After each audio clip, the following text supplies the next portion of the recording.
Qué rápido se nos está yendo el tiempo, ¿no? ¿No les parece?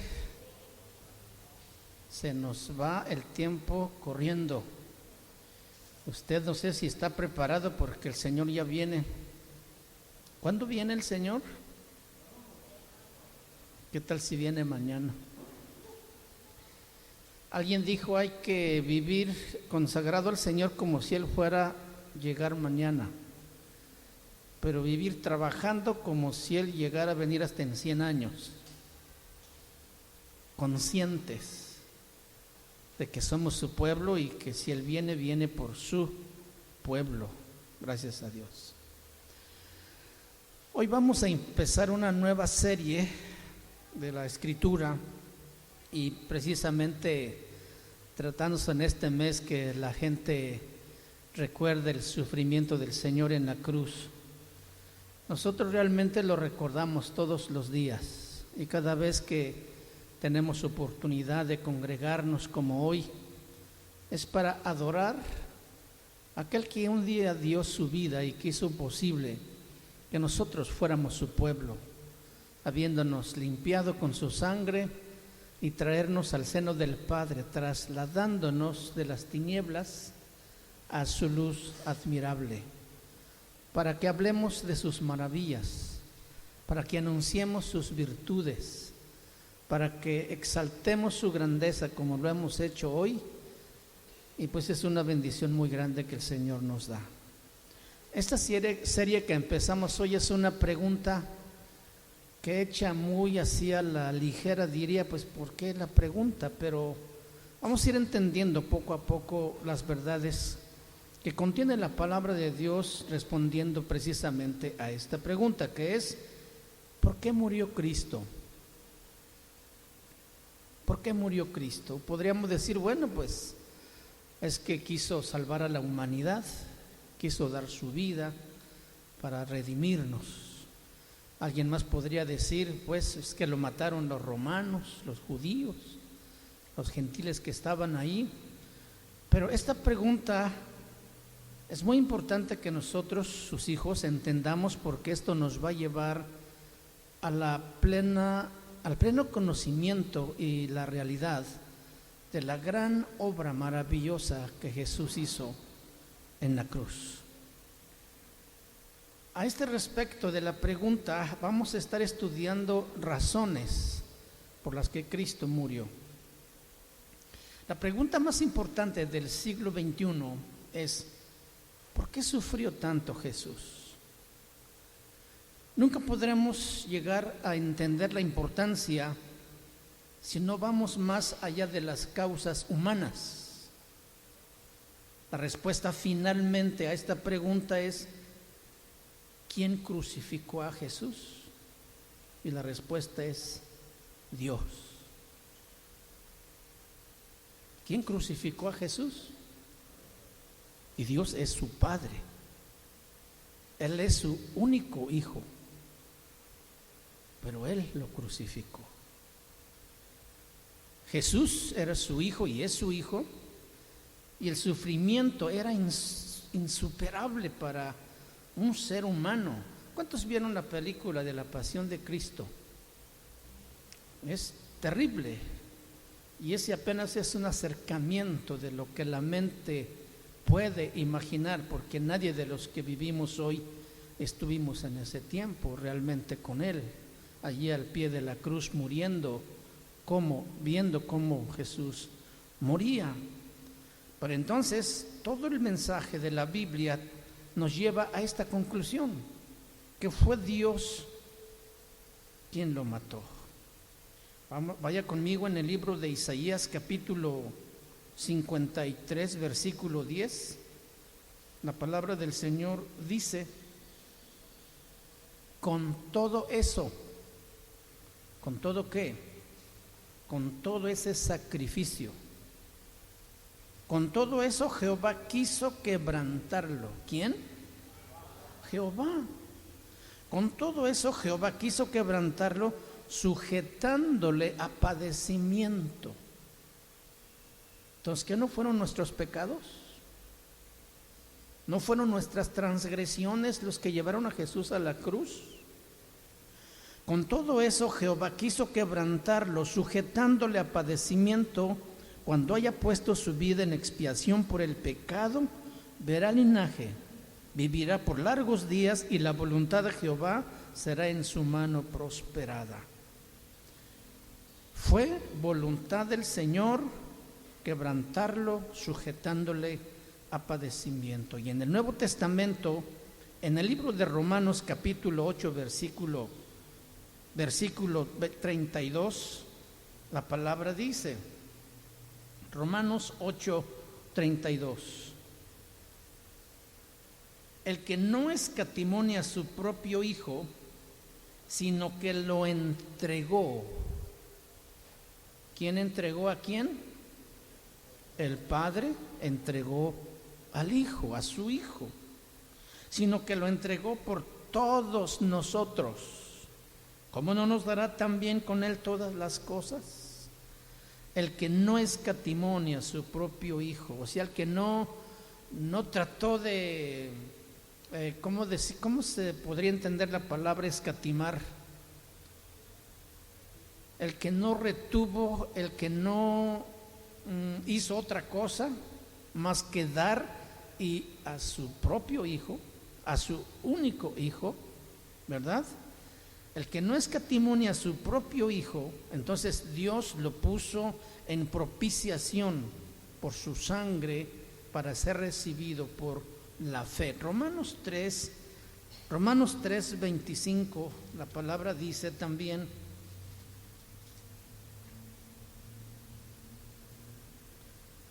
a quien Dios puso como propiciación por medio de la fe en su sangre, para manifestar su justicia a causa de haber pasado por alto en su paciencia los pecados pasados. Dios lo puso en propiciación por su sangre para que pueda ser recibido por la fe. Ahora, pero ¿cómo se relaciona este acto divino con las horribles acciones pecaminosas del hombre? ¿Cómo es que Dios lo entregó, pero entonces cómo es que los hombres lo crucificaron? ¿Cómo se relaciona este acto divino con las horribles acciones de los hombres pecaminosos? La respuesta la tenemos en el libro de Hechos, capítulo 4, versículo 27, y dice así: porque verdaderamente se unieron en esta ciudad contra tu santo Hijo Jesús, a quien ungiste, Herodes y Poncio Pilato, con los gentiles y el pueblo de Israel. Y escuchen esto: para hacer cuanto tu mano y tu consejo habían antes determinado que sucediera. La agencia del hombre está en el versículo 27, porque se unieron verdaderamente contra tu santo Hijo Jesús. Mencionan ahí a Herodes, a Poncio Pilato y a los gentiles y al pueblo de Israel. Aquí está la agencia humana, porque ellos fueron los que gritaban y decían: crucifícale, crucifícale. Escribas y fariseos siempre estuvieron tras de él buscando alguna manera de acusarle para matarlo precisamente. Ahí está la agencia humana. Y muchas veces nosotros pensamos solamente en la parte humana, pero aquí está la otra parte: para hacer cuanto tu mano y tu consejo habían antes. ¿Cuál antes? Desde antes de la fundación del mundo. Dios había planeado, mientras escribía la historia, que Jesús sería el Salvador y que Él lo entregaría también. Para hacer cuanto tu mano y tu consejo habían antes determinado que sucediera.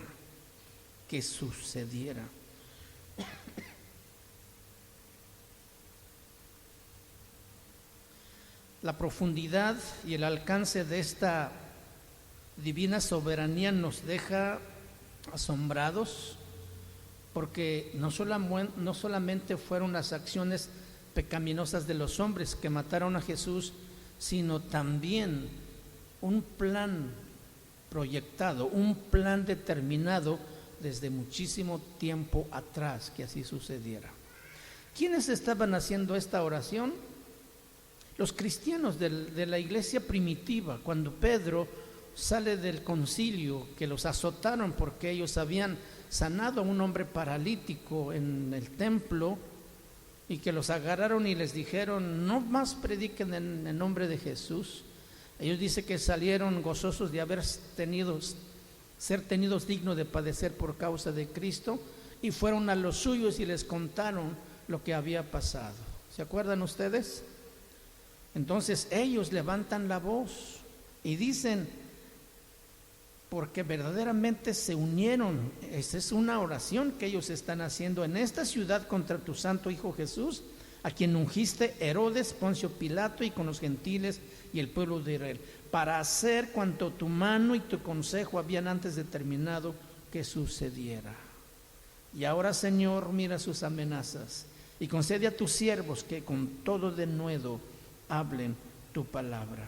Entonces, la clave de nuestra salvación es que Dios lo planificó, y por medio de hombres malvados, gran bien vino al mundo. Gran bien vino al mundo. Para parafrasear un poco el Torah judío, lo que ellos hicieron con malas intenciones, Dios lo hizo con buenas intenciones. ¿Se acuerdan ustedes de la historia de José? Cuando sus hermanos lo menospreciaron, lo aborrecieron, lo vendieron como esclavo y fue a parar a la cárcel. Pero cuando él es ascendido como el segundo de Faraón y Dios lo prospera porque él siempre estuvo caminando en el temor de Dios, y sus hermanos se presentan a comprar alimentos porque había mucha hambre y no tenían qué comer. Cuando finalmente él se declara que él es el que ellos vendieron un día, sus hermanos se espantaron, dijeron: hasta aquí llegamos. Pero él les dijo: no se preocupen, lo que ustedes pensaron para mal, Dios lo encaminó para bien. Lo que los hombres hicieron mal, matando y crucificando a Jesús, Dios lo encaminó para bien, para nuestra salvación, para la salvación de toda la humanidad. Y puesto que Dios entonces lo hizo con buenas intenciones, debemos pensar más allá de la cuestión de la causa humana y debemos pensar en el propósito divino. El tema central de la muerte de Jesús no es la causa, sino el propósito, el por qué lo hizo. El hombre puede tener razones para eliminar a Jesús del camino, pero solo Dios puede concebir esto para bien del hombre. En realidad, el propósito de Dios para el mundo es en la muerte de Jesucristo. Son cosas que no vamos a poder llegar a entender a plenitud y hasta el fondo, porque son cosas muy profundas y que Dios las tiene y algún día las conoceremos. Hablando de esa pasión de Cristo, la palabra pasión podemos asociarla por lo menos con tres cosas. Primero, un deseo sexual. Segundo, serlo por una tarea. Y tercero, sufrimiento. Entonces, cuando hablamos de la pasión de Cristo, estamos hablando de el sufrimiento de Jesucristo. ¿En qué sentido fue única la pasión de Cristo? Y la respuesta es que la pasión de Jesús fue absolutamente única, y su resurrección de la muerte 3 días después fue un acto de Dios para vindicar lo que su muerte había logrado. Su pasión fue única porque Él era más que un mero hombre. Como dice el antiguo credo niceno, verdadero Dios de verdadero Dios. Él no era humano solamente, Él era más que mero hombre. Este es el testimonio entonces de aquellos que le conocieron y fueron inspirados por Él para explicar quién es Él, verdadero Dios del verdadero Dios. El apóstol Juan se refiere a Cristo como el Verbo. ¿Se acuerdan del versículo 1 de capítulo 1 de Juan? En el principio era el Verbo, y el Verbo era con Dios, y el verbo era Dios. Versículo 14 dice: y ese verbo fue hecho carne, y vimos su gloria, gloria como la del unigénito del Padre, lleno de gracia y de verdad. Entonces, a esta característica de que la pasión de Cristo es única, porque Él no era meramente solo un hombre, le vamos a añadir entonces que era totalmente inocente también en su sufrimiento. Y no solo inocente por lo que le acusaban, por la blasfemia que según él había dicho, sino inocente de todo pecado. Uno de los más cercanos discípulos de Jesús, el apóstol Pedro, en su carta, primera carta de Pedro, capítulo 2, versículo 22, dice: el cual no hizo pecado, ni se halló engaño en su boca. Jesús fue inocente. Entonces, añadámosle a esta peculiaridad, que esto es bien importante, que Él abrazó su propia muerte con absoluta autoridad. Jesús abrazó su propia muerte. Él, desde que nace y vive en la tierra, Él sabía a qué había venido. Y Él vino para morir por los hombres. Por eso también su pasión fue única. Y cada día que avanzaba en su vida, y después los años de su ministerio, cada día que transcurrieron, Él sabía hacia dónde se encaminaban sus pasos. Aquella oración hecha en el huerto de Getsemaní, en esa profunda agonía, cuando su sudor caían al suelo como gotas de sangre, están hablando de la angustia de su espíritu. No tanto por los sufrimientos que iba a padecer por manos de los hombres, sino porque iba a sentir el abandono del Padre por haber llevado en su cuerpo todos los pecados de la humanidad. Por eso su pasión y sufrimiento fue única.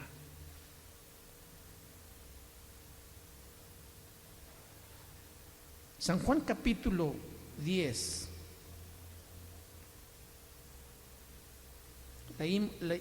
Ya leímos Pedro, ¿verdad? San Juan capítulo 10, versículo 17. Escuchen lo que dice. Dijimos que Jesús abrazó su muerte con autoridad absoluta. San Juan 10, 17 dice: por eso me ama el Padre, porque yo pongo mi vida para volverla a tomar. O sea, los hombres, los fariseos, los escribas, el pueblo gentil, el pueblo de Israel, no fueron los que mataron a Jesús. Aquí dice que Él puso su vida. Cuando llegaron a tomarlo preso allá en el huerto, Pedro saca su espada y dice: Pedro, no es así como vamos a redimir a la humanidad. ¿Acaso no podría yo pedir a mi Padre que me enviara 12 legiones de ángeles para librarme? Pero entonces, ¿cómo cumpliríamos las Escrituras? Jesús dice aquí: por eso me ama mi Padre,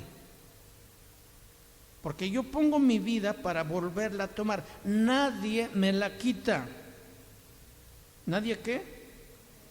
Sino que yo de mí mismo la pongo. Tengo poder para ponerla y tengo poder para volverla a tomar. Escuchen esta frase final: este mandamiento recibí de mi Padre. O sea, Dios lo ordenó y yo lo acaté 100%. Qué tremendo. Qué tremendo entender por qué murió Jesús. Y esta pasión de Cristo fue vindicada por su resurrección. Debido a esta pasión, sin comparación, Dios levantó a Jesús entre los muertos, que sucedió al tercer día. El domingo temprano Él se levantó de la muerte y apareció numerosas veces a sus discípulos durante 40 días antes de ascender al cielo a su Padre. Fíjense, los discípulos tardaron en creer que esto realmente había acontecido, que Jesús había resucitado. Ellos no eran creyentes primitivos, ellos eran sensatos comerciantes, pescadores. Ellos sabían que la gente no resucitaba. Y por eso en una de esas apariciones que Jesús hace de ellos, les dice: vean mis manos, que soy de carne y de hueso, para que crean, no soy un fantasma. Y luego le dice: ¿tienen algo de comer? Le dieron un pedazo de pescado, un pedazo de panal de miel, y él comió para mostrarles que era Jesús el resucitado. Amén. Esta no era la resucitación de un cadáver, era la resurrección del Dios hombre en una indestructible nueva vida. La iglesia primitiva lo aclamó Señor del cielo y de la tierra. Hebreos capítulo 1, versículo 2 y 3. El cual, siendo el resplandor de su gloria y la imagen misma de su sustancia, y quien sustenta todas las cosas con la palabra de su poder, habiendo efectuado la purificación de nuestros pecados por medio de sí mismo, se sentó a la diestra de la majestad en las alturas.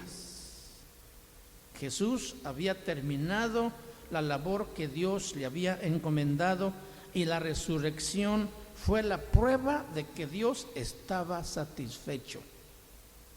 La resurrección de Cristo fue la prueba de que Dios estaba satisfecho por la obra consumada que Jesús había realizado. Entonces, a fin de cuentas, la pregunta importante aquí: ¿por qué sufrió y por qué murió Jesús? No en el sentido de la causa, sino en el sentido del propósito. ¿Por qué propósito murió Cristo? Cristo logró con su pasión. ¿Qué logró Cristo con su pasión? Más bien es la pregunta. ¿Qué gran cosa estaba pasando en el Calvario para el mundo cuando Jesús estaba ahí clavado en la cruz? Razones por las que Cristo sufrió y murió. Es muy importante que la entendamos, porque es infinitamente más importante que quién mató a Jesús.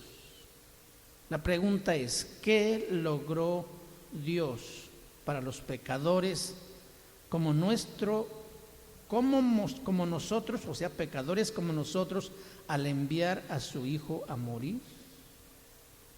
¿Qué logró Dios para los pecadores como nosotros al enviar a Cristo a morir?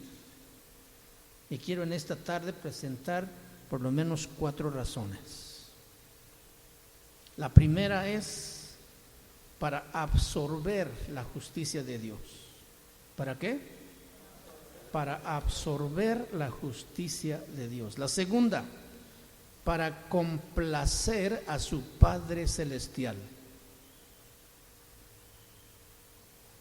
Número 3, para aprender obediencia y ser perfeccionado. Y número 4, para lograr su propia resurrección de entre los muertos. Ahí no se menciona al hombre, ¿verdad? En esas 4 razones.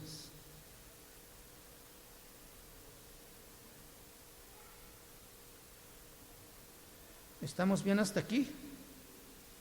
Muy bien.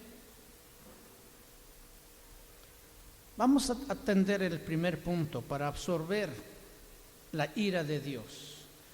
El libro de Gálatas, capítulo 3, versículo 13. Gálatas 3, 13, la palabra dice: Cristo nos redimió de la maldición de la ley, hecho por nosotros maldición, porque está escrito: maldito todo el que es colgado en un madero. La muerte de Cristo debido a que fue una muerte de sustitución por el pecado, satisfizo la justicia de Dios y agotó su ira hacia sus elegidos. Qué tremendo, ¿verdad? ¿Qué hubiéramos hecho nosotros si tuviéramos que tener que soportar la ira de Dios? Esa es la bendición más grande que resulta de aceptar a Cristo como Salvador, de aceptar su sacrificio como el sustituto de mi muerte. Y eso fue lo que Jesús sintió en la cruz cuando dijo: Elí, Elí, lama sabactani, Dios mío, ¿por qué me has desamparado? Romanos 3:25.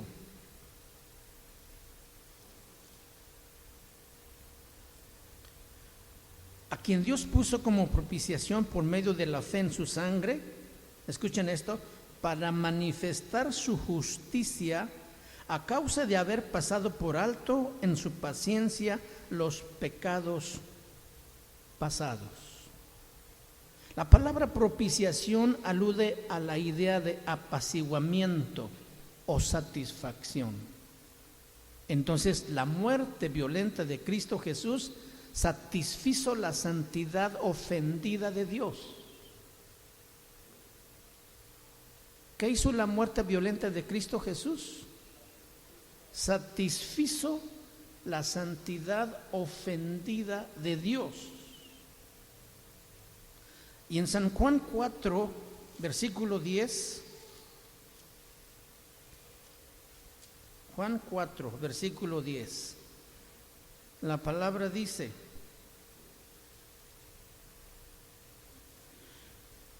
respondió Jesús y le dijo: si conocieras el don de Dios y quién es el que te dice, dame de beber. Perdón, es Primera de Juan, se me escondió el 1.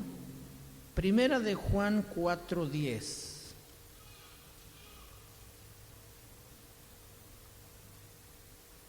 En esto consiste el amor, no en que nosotros hayamos amado a Dios, sino en que Él nos amó a nosotros y envió a su Hijo en propiciación por nuestros pecados. Ya dijimos que la propiciación alude a la idea de apaciguamiento o satisfacción, lo que quiere decir que la muerte violenta de Cristo Jesús apaciguó o satisfizo la santidad ofendida de Dios.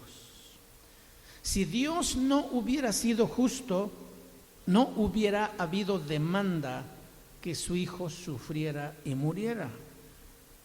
Y si Dios no fuera amoroso, no hubiera habido tampoco disposición para que su Hijo sufriera y muriera.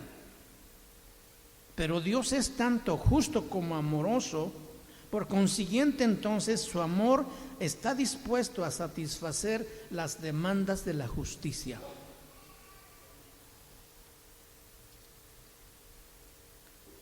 La ley de Dios demanda y dice: y amarás a Jehová tu Dios con todo tu corazón, con toda tu alma y con todas tus fuerzas. Deuteronomio 6:5. Pero todos nosotros hemos amado otras cosas más. Y esto es lo que es pecado. Deshonrar a Dios prefiriendo otras cosas antes que a Él y actuar conforme a esa preferencia. Por consiguiente, la Biblia dice en Romanos 3:23: por cuanto todos pecaron y están destituidos de la gloria de Dios. Entonces no hay ninguno justo en este mundo. Todos pecaron, porque la ley de Dios dice: amarás a Jehová tu Dios con todas tus fuerzas, con toda tu alma, con todo tu espíritu, con todo tu corazón. Y nosotros hemos amado otras cosas más que a Dios. Glorificamos lo que disfrutamos o lo que más disfrutamos, y eso no es Dios. Por lo tanto, el pecado no es algo pequeño, porque no es contra un soberano pequeño contra quien hemos faltado. La seriedad del insulto aumenta según la dignidad del ofendido. El creador del universo es infinitamente digno de admiración y lealtad. Por consiguiente, dejar de amarlo es traición. Esto difama a Dios y destruye la felicidad humana. Amar otras cosas más que a Dios se llama traición. Y esto difama a Dios y destruye la felicidad humana. Puesto que Dios es justo, no esconde estos crímenes debajo de la alfombra del mundo o del universo. Siente una ira santa contra los pecadores. Merecen ellos ser castigados. Y Él ha dejado esto bien claro, porque dice Romanos 6:23, porque la paga del pecado es muerte. ¿Cuál es la paga del pecado? Muerte. Ezequiel 18:4 dice, el alma que pecare, esa morirá. Y esto lo dijo Dios, y lo dejó bien claro para todo aquel que ama otras cosas más que a Dios, que insulta a Dios, que traiciona a Dios y difama a Dios. Entonces hay una maldición santa que pesa sobre todo pecado y todo pecador, y no castigarlo sería injusto el Señor. Sería aceptar la degradación de Dios. Y una mentira reinaría en el corazón de la realidad. Por tanto, Dios dice, maldito todo aquel que no permanece en todas las cosas escritas en el libro de la ley para hacerlas. Gálatas 3:10. Maldito, dice él, el que no permanece en todas las cosas escritas en la ley para hacerlas. Pero el amor de Dios no descansa con la maldición que pesa sobre el hombre o contra la humanidad pecadora. Él no está contento en mostrar la ira, no importa cuánta santa ésta sea. Por lo tanto, Dios envió a su propio Hijo para absorber su ira y llevar sobre sí la maldición. Por todos los que confían en Él. Como leímos en Gálatas 3:13, dice, Cristo nos redimió de la maldición de la ley, hecho por nosotros maldición. Así, Dios absorbió su ira, cargándola sobre su Hijo. Este es el significado de la propiciación. Él fue propicio a nosotros. Se refiere a la eliminación de la ira de Dios mediante un sustituto. ¿Quién es nuestro sustituto? Cristo Jesús. ¿Está bien claro que nuestro sustituto es Cristo Jesús? Porque Él llevó sobre sí todo el castigo y toda la ira del Padre. Y cuando Él murió, la ira del Padre fue absorbida, porque fue cargado en Él toda la culpa y todos los pecados de la humanidad. Esto sería más que suficiente para vivir eternamente agradecido con Dios, con una vida santa, con una vida consagrada, con una vida de obediencia a sus mandamientos y una vida de adoración continua. Porque ¿qué podíamos hacer nosotros para remediar nuestra situación y no merecer la ira eterna de Dios y la muerte eterna también? El sustituto es proporcionado por Dios mismo. El sustituto, Jesucristo, no solamente cancela la ira, sino que la absorbe y la traslada de nosotros a Él, a Cristo. Por eso es que Él es nuestra propiciación, nuestro sustituto. La ira de Dios es justa y fue aplicada, no fue suspendida. No tratemos a la ligera a Dios ni menospreciemos su amor. Nunca nos vamos a asombrar de que Dios nos ama hasta que nos demos cuenta de la seriedad de nuestro pecado y la justicia de su ira que pesa contra nosotros.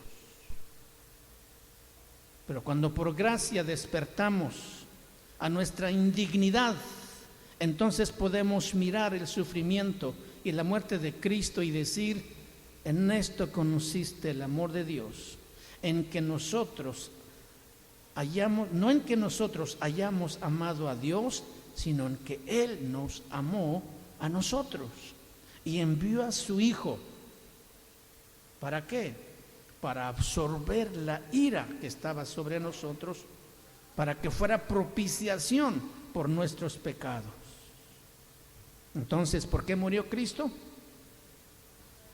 Para absorber la ira de Dios. Número 2, para complacer a su Padre Celestial. Cristo murió para complacer a su Padre Celestial. Como leímos al inicio en el primer punto, en el libro de Isaías capítulo 53, versículo 10, donde dice: con todo esto Jehová quiso quebrantarlo, sujetándole a padecimiento, aunque el siervo, o sea, Cristo, no mereció morir, la voluntad del Señor fue que así sucediera. ¿Sí?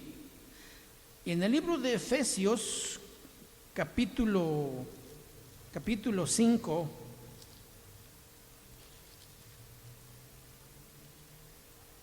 en el libro de Efesios capítulo 5, versículo 2: y andad en amor como también Cristo nos amó y se entregó a sí mismo por nosotros, dice, ofrenda y sacrificio a Dios, ¿cómo dice al final? En olor fragante. Entonces Cristo murió para ser un olor fragante de complacencia al Padre Celestial. Por eso murió Jesús. Jesús no forcejeó con su Padre airado y lo tiró al suelo del cielo para quitarle el látigo que tenía en su mano para obligar a Cristo a venir a morir por nosotros. No lo forzó a ser misericordioso con la humanidad. Su muerte no fue el consentimiento de mala gana de parte de Dios de ser indulgente con los pecadores. No, lo que Jesús hizo cuando sufrió y murió fue idea del Padre.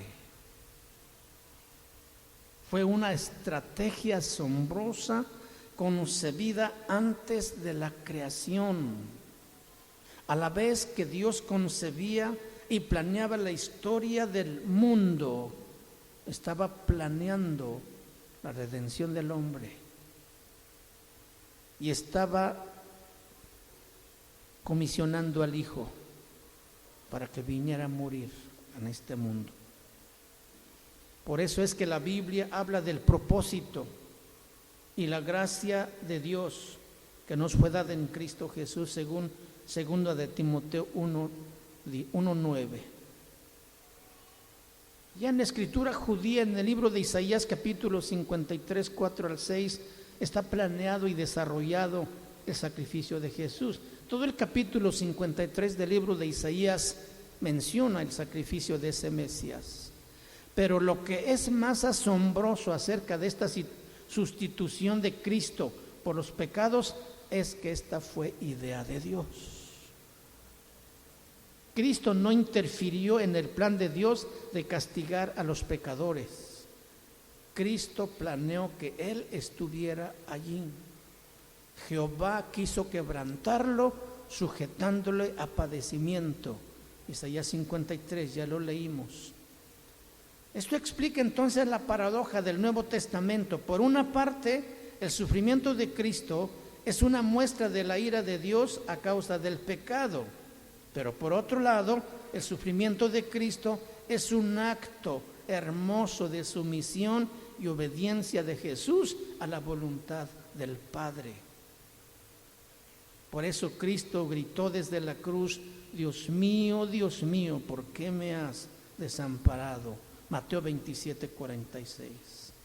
Y sin embargo, la Biblia dice que el sufrimiento de Cristo fue una fragancia para Dios.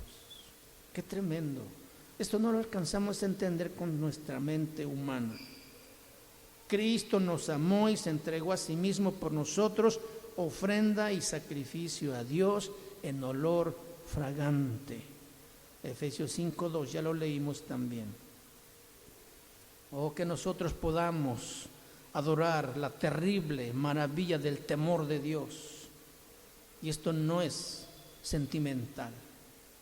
Por nosotros Dios hizo lo imposible, y esto no es sencillo. Derramó su ira sobre su propio Hijo, cuya sumisión lo hizo infinitamente desmerecedor de recibir ese castigo. Sin embargo, la misma disposición del Hijo por recibirla fue preciosa a los ojos de Dios. Por eso habla de un olor fragante que llegó al Padre. El portador de la ira, o sea, el Hijo, era amado infinitamente por el Padre. Tercera razón para aprender obediencia y ser perfeccionado. Hebreos capítulo 5, versículo 8. Hebreos capítulo 5, versículo 8. Y aunque era hijo, por lo que padeció, aprendió obediencia. A ver, voy a leer otra vez y dice: y aunque era hijo, por lo que padeció, aprendió obediencia. Cristo no necesitaba sufrir para conquistar o corregir cualquier desobediencia. Él entendía por completo qué era obediencia. Y en Hebreos capítulo 2, una hoja atrás en su Biblia, en el versículo 10 dice: porque convenía a aquel cuya causa son todas las cosas y por quien todas las cosas subsisten, que habiendo de llevar muchos a la gloria, perfeccionase por aflicciones al autor de la salvación de ellos. En su naturaleza divina, Cristo era perfecto. No obstante, su naturaleza humana fue perfeccionado por medio de la obediencia, para que fuera un sumo sacerdote comprensivo, un ejemplo a seguir para todos nosotros los que creemos en Él. El mismo libro de la Biblia que dice que Cristo aprendió obediencia a través del sufrimiento y que fue perfeccionado por las aflicciones, también dice que fue sin pecado.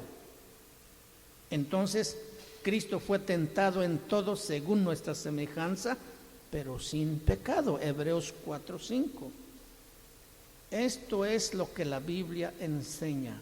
Cristo fue sin pecado.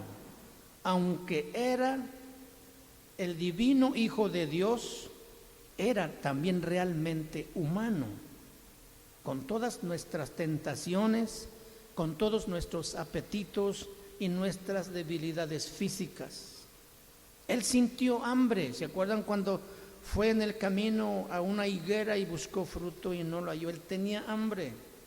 Sintió enojo y aflicción también cuando la gente que le seguía no creían en él.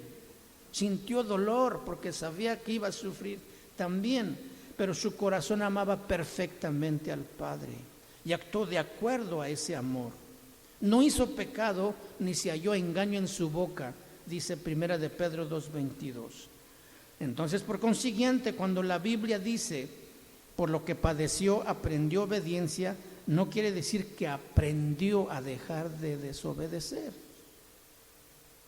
Quiere decir que con cada nueva experiencia aprendió en la práctica, o sea, el dolor, lo que significa obedecer. Cuando dice que fue perfeccionado por las aflicciones, no quiere decir que fue gradualmente librándose de defectos. Quiere decir que fue gradualmente colmando la perfecta justicia que tenía que tener a fin de salvarnos. Y eso fue lo que él dijo en su bautismo. ¿Se acuerdan cuando Juan el Bautista no quería bautizarlo? Dice, no, más bien yo tengo que ser bautizado por ti. Él dice, no, vamos a hacerlo, porque así conviene que cumplamos toda justicia. Él estaba siendo perfeccionado. El punto principal es esto, mis hermanos. Si el Hijo de Dios habría ido desde la encarnación a la cruz sin una vida de tentación y dolor para probar su justicia y su amor, no habría sido un adecuado Salvador.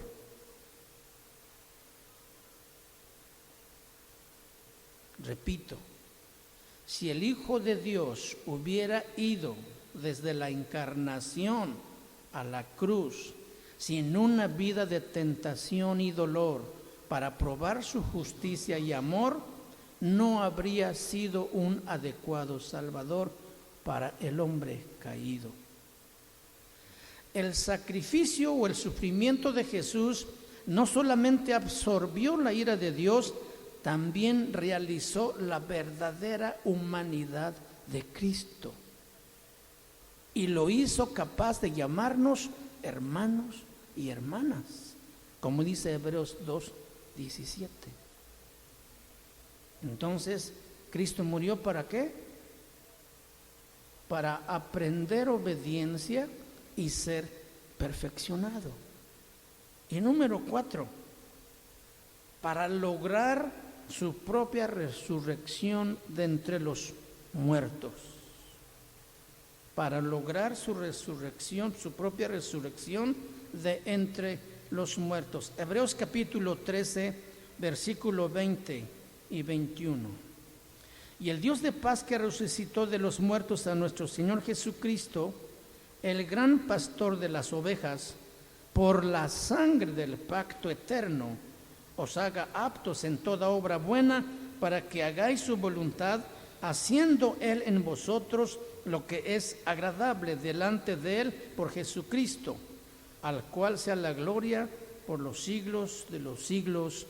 Amén.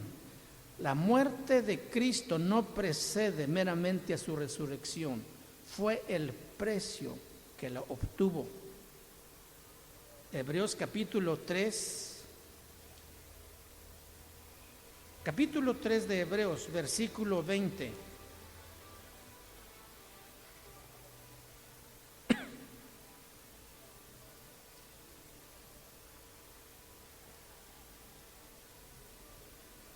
No tiene versículo 20, ¿verdad? A ver, déjeme ver, creo que me equivoqué de cita. Bueno, lo importante es que la muerte de Cristo no precede a su resurrección, más bien fue el precio que la obtuvo.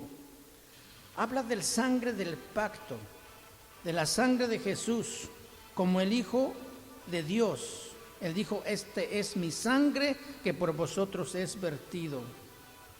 Como la Biblia habla de la sangre de Jesús, se refiere a la muerte de Jesús. No se lograría la salvación por el medio de desangramiento de Jesucristo. Su desangramiento hasta morir es lo que hace crucial su derramamiento de sangre. Un poco difícil de entender. ¿Qué relación existe entre el desangramiento de Jesús y su resurrección?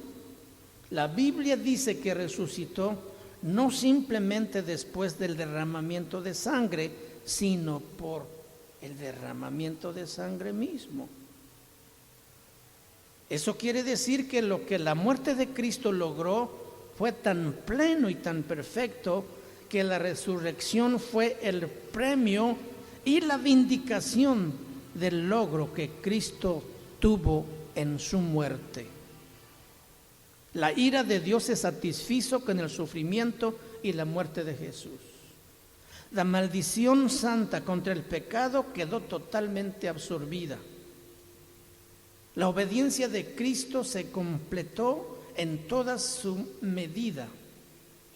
El precio del perdón fue totalmente pagado y la justicia de Dios fue totalmente vindicada. Lo único que quedaba por lograr era la pública declaración de la aprobación de Dios, y esto lo hizo Dios a través de su resurrección. La resurrección fue la pública declaración de la aprobación de la muerte de su Hijo Jesucristo.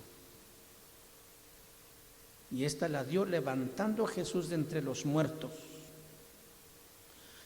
Cuando la Biblia dice que si Cristo no resucitó, entonces vuestra fe es vana y aún estáis en vuestros pecados, como dice 1 Corintios 15:17, el punto no es que la resurrección es el precio pagado por nuestros pecados. El punto es que la resurrección demuestra que la muerte de Jesús es un precio totalmente suficiente. Si Jesús no se hubiera levantado de la tumba entre los muertos, su muerte habría sido un fracaso. Dios no hubiera vindicado su logro de llevar nuestros pecados y estaríamos todavía en ellos.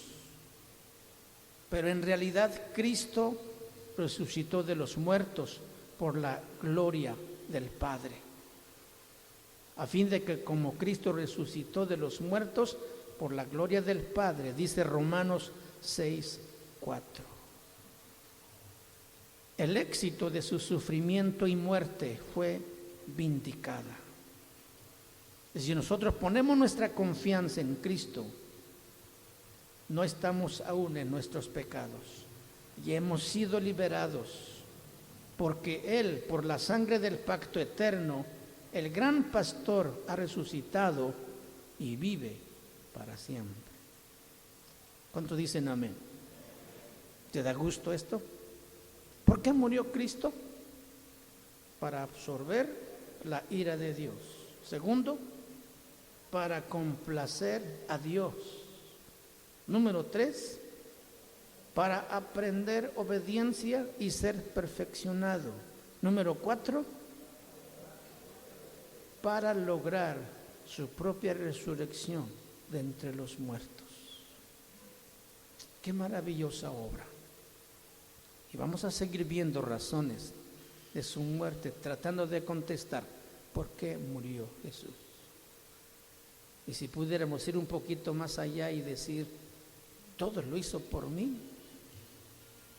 ¿Cuánta deuda tenemos con Dios? ¿Por qué no amarle? ¿Por qué no entregarle a Él toda nuestra vida y servirle los poquitos años que nos quedan en este mundo, a fin de que podamos vivir con Él por la eternidad? Debemos rendir nuestra vida en la confianza de que Cristo murió por nosotros, por estas 4 razones que hemos empezado a estudiar. Cierra tus ojos y vamos a orar. Padre, en el nombre de Jesús, muchas gracias, Señor, porque en tu gran misericordia pensaste en nuestra condición en la que nos encontrábamos a causa del pecado. Y decidiste planear el sacrificio de tu propio Hijo para darlo en propiciación por nuestros pecados. Y lo resucitaste, Señor, para comprobar que te había complacido el sacrificio y que todo había sido satisfecha, Señor, que tu justicia había sido satisfecha plenamente. Gracias, Señor. Gracias por ese amor tan grande que tú has mostrado con nosotros. Ayúdanos, Padre, en estos días a entender estas verdades y disponer nuestra vida, Señor, para honrar tu nombre con vidas que reflejan tu gloria, con vidas que proclaman tu grandeza, con vidas, Señor, que proclaman también tu imagen a este mundo que está perdido, Señor, en el nombre de Cristo Jesús. Amén, Señor. Amén. Vamos a darle un aplauso a nuestro Señor.